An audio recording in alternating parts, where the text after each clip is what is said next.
Chapter 10. The Underground Lake.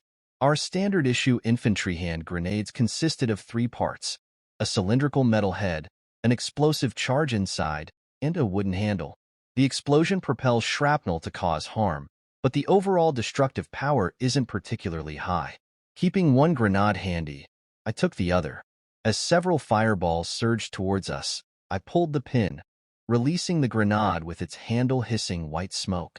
The explosion created a puff of smoke, and the shrapnel struck about a dozen blue fireballs flying ahead, causing them to fall and extinguish.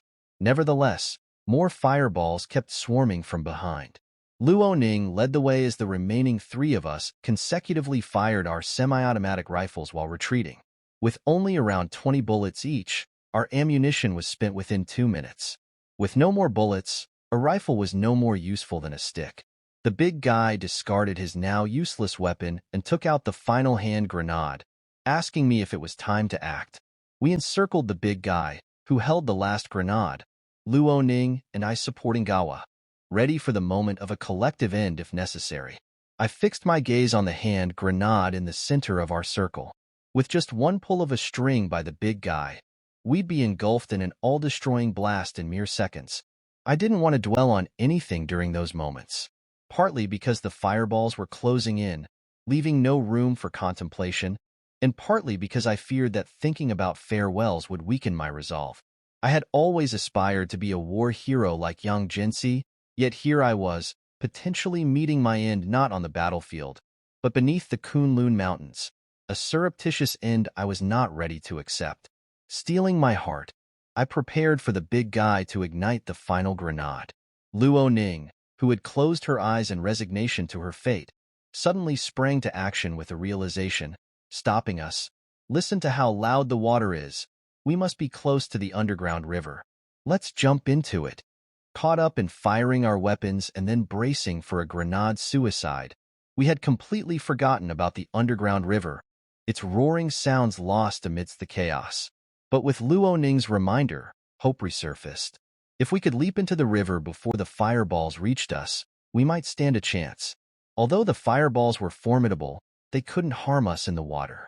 In a rush against thousands of closing-in blue fireballs, the four desperate survivors dashed towards the sound of rushing water. It was only a dozen meters away, and as we turned a corner at the end of the underground void, we saw a large natural underground lake with a waterfall pouring into it.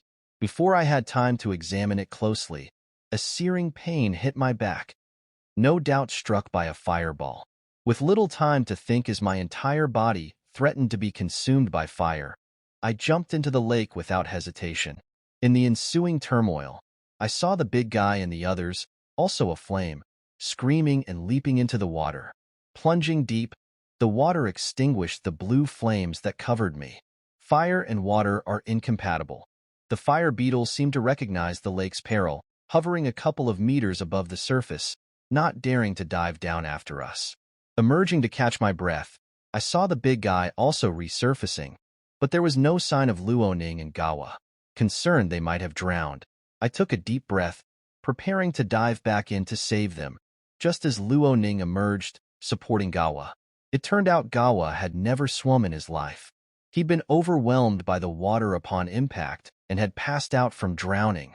Fortunately, Luo Ning had seen him and dived in to rescue him.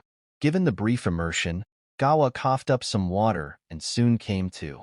Tibetan customs forbid swimming or bathing in lakes, and Gawa, muttering prayers under his breath, asked for Buddha's forgiveness. The fireballs above illuminated the lake's surface bright as daylight, and the four of us clustered together. Although it was early spring, the water in the underground lake was not as cold as we had feared. Instead, it had a slight warmth to it, probably due to geothermal activity. The big guy cursed, "Damn it, drop the gun in the lake." I reminded him, "We're out of bullets anyway. Even if we had the guns, they'd be useless now. Let's think of a way to get out of here. Keep your head down to avoid those beetles diving down at us." The big guy didn't believe the fire beetles would dare enter the lake and let out a big, silly grin. But his laughter soon froze as thousands of blue fireballs began to converge, forming a massive flame that surged down towards us. He quickly ducked back under the water. I took a deep breath, preparing to dive, but noticed Gawa, terrified, frozen in place. He had a natural fear of water and hesitated to submerge himself for safety. Reluctantly, I had to forcibly push his head underwater and drag him deeper by pulling on his arms. The giant fireball, tens of meters in diameter, hit the surface, causing steam to billow. Despite its size, when it encountered the vast lake, the beetle's suicidal tactic proved futile as they drowned. The bottom of the lake was dimly lit by the fires above, allowing us to make out a bit of the underwater environment for several meters down. Numerous large fish moved slowly through the depths, unlike any fish I had seen before. They had extremely long whiskers, reminiscent of catfish, and their eyes seemed to have degenerated from living in the dark, reduced to 2 white spots. Startled by these fish's strange appearance, I ended up swallowing a couple of mouthfuls of water. Gawa was also struggling, running out of breath and trying to resurface, just as the water beneath us darkened, indicating the beetles had likely mostly perished. I pulled Gawa back toward the surface. The lake was now covered with a layer of dead beetles, obscuring our view once their lights went out. I yelled to the big guy, "Do you still have your flashlight?" He replied, "Lost everything. There's nothing left to do but walk in the dark now." Then, a light shone through the darkness. Luo Ning emerged from the water, wiping her face. In her other hand, she held a military-issue curved flashlight. "This is the last 2 I had. Thankfully, they were in my pocket and didn't fall into the lake." Wearily, we all clambered out of the lake, feeling both exhausted and starved, devoid of the energy to continue. It had been over 10 hours without food, and even the most resilient bodies were at their limits. The big guy jumped back into the lake and returned with a fish he had skewered with his bayonet.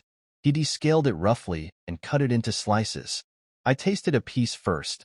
The raw fish flesh was surprisingly palatable, not too fishy but slightly bitter, which turned savory after a few chews.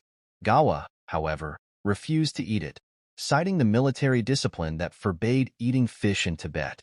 Considering we were on the border of Qinghai and Tibet, and likely more on the Qinghai side, which has a larger Muslim population than Tibet, I reasoned that eating fish here wouldn't violate any rules. Besides, given our dire situation, we couldn't afford to be concerned with such discipline. Extreme circumstances called for extreme actions. The 3 of us devoured the fish hungrily and were left wanting more, prompting the big guy to dive in again to catch another. Meanwhile, Luo Ning tended to Gawa's wounded foot, and I scouted along the lakeshore to find a potential escape route. With the waterfall's flow so strong, there had to be an outlet for the lake. The waterfall dropped dozens of meters, and Luo Ning surmised that this water system might be an underground tributary of the Yarlung Tsangpo River. Moreover, the warmth of the lake implied an underground volcanic presence nearby. Armed with Luo Ning's curved flashlight, I discovered an outlet from the lake where the waters flowed through. The passageway was about 7 to 8 meters high, a cave that was completely submerged without a visible path for walking. To move forward, we'd have to swim through it. After reporting my findings to Luo Ning, we discussed our options. She had lost her map and compass, but used her instincts and years of mapping experience to estimate that we couldn't be far from the unfrozen spring. As the spring doesn't freeze even in the depths of winter, it indicated subterranean lava flows. The challenge was finding a way back to the surface because roaming underground indefinitely wasn't a solution. The only viable plan at this point was to follow the river, as river paths aren't dead ends. The big guy returned empty-handed and disheartened, having failed to catch more fish. Unwilling to delay, the good swimmers among us supported Gawa, following the current towards the distant confines of the cave. Careening through the subterranean river, which wasn't wide but had a strong undertow, we were propelled along by the force of the water, floating and swimming with little exertion. However, the length of the tunnel paired with the rising water temperature, which carried the overwhelming smell of sulfur, left us feeling parched despite being surrounded by water. The big guy, growing impatient, grumbled as we swam. "We've probably made the mistake of leftism and blind impulsiveness this time. How come there's still no end to this after swimming for so long? There's nowhere even to stand and catch our breath with this strong current. We might as well turn back." I reprimanded him. "What were you thinking earlier? Only now you ask how long we can sustain the red flag. Are you doubting whether our revolution can achieve its final victory? Already wavering after the first step of the long march? Keep your teeth clenched and persevere. The big guy tried to argue. How can you say that? I'm just thinking of conserving our strength for the revolution. If you keep going blindly and cause losses to the revolution, who will be responsible? Before we could finish our conversation, Luo Ning cried out in alarm. Do you see something behind us? It seems like a monster.